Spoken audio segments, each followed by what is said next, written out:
Please watch out. What's up, guys? We are in the car. We just got out of seeing Scream, and there's nobody back there. We checked. I didn't have a Scream shirt, so I wore my Nightmare on Elm Street 3 shirt in honor of Wes Craven. I don't have a Scream shirt. You don't have it? Neither do I. We should get Scream shirts. Yeah. So, I guess the big question is, this is going to be totally spoiler-free, really short, just instant reactions. Yeah. Did you like this movie? I like this movie. I really like this movie, although, in full disclosure, Charlotte and I both agree we didn't really like the killer reveal at the end. Yeah. We're not going to tell you who it is. No. That would be spoilers. Yes. But it's a Scream movie. You know there's going to be killer reveals at the end. We didn't particularly love them. No. But that said, pretty much everything leading up to that was pretty damn good. So, Scream 2 talked about sequels, Scream 3 about trilogies, Scream 4 about remakes. Yeah. This movie Talks about requels. Oh. Requels. Requels. And really, Those are. basically the status of the horror genre over the last decade since Scream 4 came out. They took a lot of shots and they brought up stuff about cell phones. Elevated horror, talking about movies like Hereditary and The Babadook, and how they're so much better than 80s style slashers. I thought it was a really interesting take. It's in the trailer, so you know that the big three are back. You know that Sydney, Gale, and Dewey are in this film. But what I will say is, if you're going to this movie expecting them to be the three main characters, you might want to tamper those expectations. This is a movie about establishing a brand new cast. What did you think about the new cast in this movie? Like the new characters? Honestly, Sam was cool. Yeah, the main two characters are... So, you've seen the trailer. Yeah. In the trailer, the girl that is getting attacked by Ghostface is Tara. And Tara is one of the characters, and the main character is her sister, Sam, who, and it's in the credits, and she says it, her name is Sam Carpenter, and Charlotte and I gave a look like, oh my God, Carpenter. There's also a character named what? Oh, Wes. Yeah, they're like one of the first things is... Well, the whole trilogy was directed by Wes Craven, so I think they all four, the four previous movies. They even made a memorial. Yeah, as one of the scenes. Yeah, it was really good the way they did that. There are some, again, we're not going to spoil who it is, but there are some returning faces from previous films. The kills are graphic. Oh yes, probably the best selling point of this movie. The kills in this movie are the bloodiest, goriest, and most rated R of any of the kills. Most of the time, you're dealing in the Scream franchise with some superficial knife stabs. Aside from like Casey, like literally Drew Barrymore, the first kill, and her being gutted. Oh you don't really see a lot of like brutal gore. This movie from the first attack was like, we were like, whoa, okay. Maybe part 2's the guy who gets his like...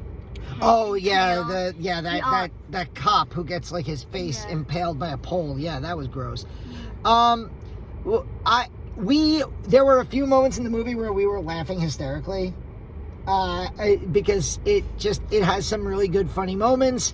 I really liked a lot of this movie. I wish the killer reveal was a little bit better. Yeah. So you guys figure it out.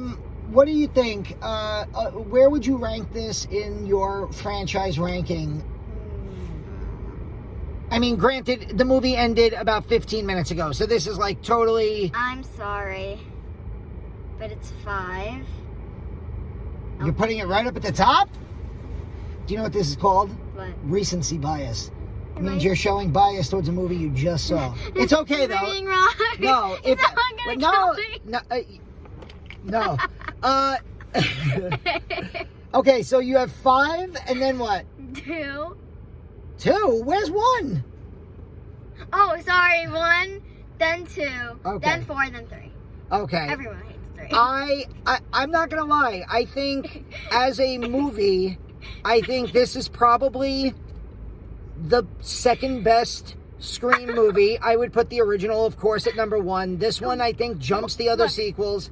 Like 2 and 4 for you, 1 and 5 is so close, but 5, they both didn't have great killers, but I have to say that actually 1 had great.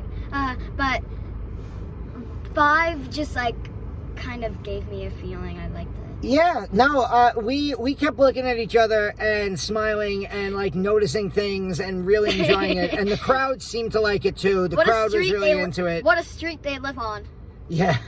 Oh yeah. There was an Elm Street reference. The guys who made this movie are it's Radio Silence. They're the guys that did Ready or Not, which was one of my absolute favorite movies. A movie that, Charlotte, you absolutely have to see. Absolutely. I realized I doubled up on the word absolutely there, but Ready or Not is so good.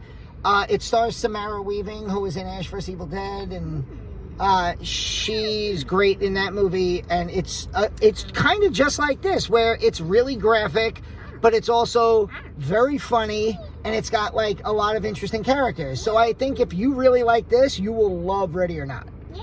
All right, so here's what we have coming up on the LassoCast. On Saturday, Pete is going to see Scream on Saturday. So Pete and I are going to be filming a review where we will be talking spoilers, and then Pete and I will give our ranking of the franchise. I already kind of gave you mine, where I stick number 5 in, but I'll give you a whole franchise ranking. Let's be clear, 1 and 5 is kind of just like over each other. Yeah, they're very, I mean... Like you and 2 and 4. Yeah, this one does pay a ton of respect to both the whole franchise and the original. Also, on Saturday, Pete and I are going to be filming our best of 2021 horror, our top 10 lists. We are getting our final views of movies in, and then we're gonna get those top 10 lists out, and you can tell us how wrong we are, and it'll be fun. So this has been Danny and Charlotte, and we just saw Scream, and we're gonna try to make it home before Ghostface kills us. So we'll see you soon. Bye. Bye. Hopefully not forever. Bye.